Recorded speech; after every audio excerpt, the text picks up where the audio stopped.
Hi, I'm Sean, one of the news editors at Manx Radio. Now, the Chief Minister says he's encouraged by the Public Service Workforce Report, which shows recruitment is taking place in frontline services. The report is being published on a quarterly basis, with the latest edition out last week. Alfred Cannon joined myself and Ben on Manx Radio Breakfast to discuss its contents. Bye. Well, I think, first of all, the point about bringing out this quarterly report, which is a new report and which we first published in January this year, was to give everybody, politicians and public, a greater understanding of the size of the public sector and where recruitment was taking place. And you can't escape the facts and the trends that we've seen now, which have been brought out by these two reports, that over the last 4 years or so, the public sector's grown by about 500 people. But the vast majority of that growth has been in the care sector. I think with about 365 people, there's been about 100 people put into education. And as we can see from the detail that you've just talked about there, that some of the nuances in terms of where those staffing vacancies have been filled. So on the one hand, I think what these reports have demonstrated is our clear commitment to frontline services. I think it's dispelled the myths that somehow, central government departments have been running amok with recruitment, because there's no evidence at all from that. But on the other hand, clearly we've added 500 more people to the government payroll.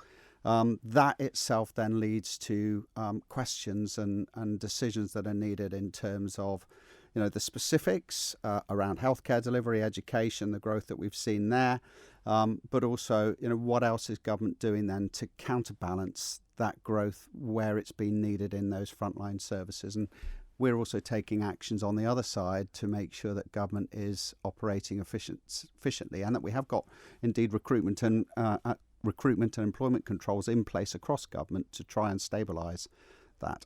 So does that then mean that this growth in frontline services could mean some trimming somewhere else?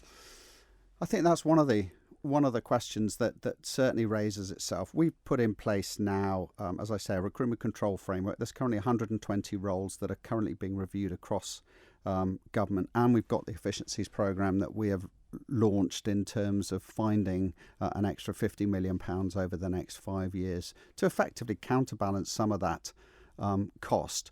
But absolutely, government obviously has to operate efficiently and effectively, and so there's a huge number of questions that can be asked in terms of the operations of government. That's why we've created this new operations performance board. That's why we brought in the two non-executive directors to bring that sort of private sector efficiency input into government. And I think across a number of programs that are now in place, we are bringing a greater level of oversight and control and accountability into the size of the public sector.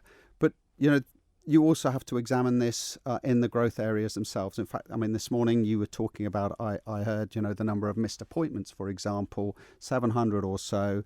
Actually, we've been well aware for, a number of years that effectively you take that number, which has been around there or thereabouts for some time, and there's thousands of missed appointments over any given year. So actually, what are we doing about that, and what policies are in place to try and ensure that those missed appointments are reduced? Because, as you say, clearly other people are telling us and saying to us they can't actually get in to see doctors when they want to see them. So, look, there's a whole raft of questions that are raised from this type of reporting. I think the important thing is we get transparency, and secondly, we then start to get answers and start to drive into the data so that we deliver the services as efficiently and effectively as possible. Well, looking at some of that data then, compared to this time last year, the public service workforce is up 259 full-time equivalent roles. Of those new positions, essentially, how many of them are actually new roles, and how many of them are filling vacancies? Yeah, that level of detail isn't necessarily there in the report. What I can tell you is that, in health and social care, again, where predominantly most of our recruitment has taken place, there has been a policy to fill permanently positions that have in the past been filled almost on a temporary basis. So there's been a lot of temporary interim appointments in the healthcare sector simply because of turnover. There's been a policy to try and put those into permanent roles. And, for example, the other aspect here, 17 new police officers. One, I think, is evidence that we've made significant changes to encourage and attract new recruits into the police force. Secondly, of course, our commitment to security and to keeping the island safe and secure. But in some ways, some of that nuance will be balanced out because there will be a number of leavers over the next two or 3 years also that we're aware of within the police force who are naturally coming to the end of their careers. So I think, micro-analysing the data is at times difficult.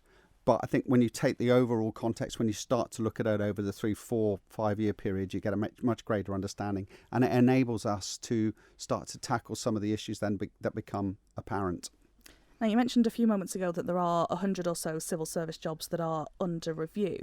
Does that not create a feeling of unease among the government workforce? No, I don't think so, because the way the recruitment control framework is working is that effectively if you decide that you're leaving the service, then the requirement is that the department will examine that particular role and will ask itself a number of questions around that role.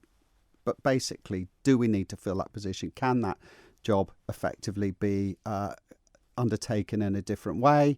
Is there the need to recruit? I don't think so in terms of delivering any sort of uncertainty. I think this is much more about government efficiency, and actually I think for the civil service, for government, I think there's a level of reassurance that we are looking at ensuring that we're doing and delivering as efficiently and effectively as possible, and that obviously means actually greater benefits for those employed in those areas.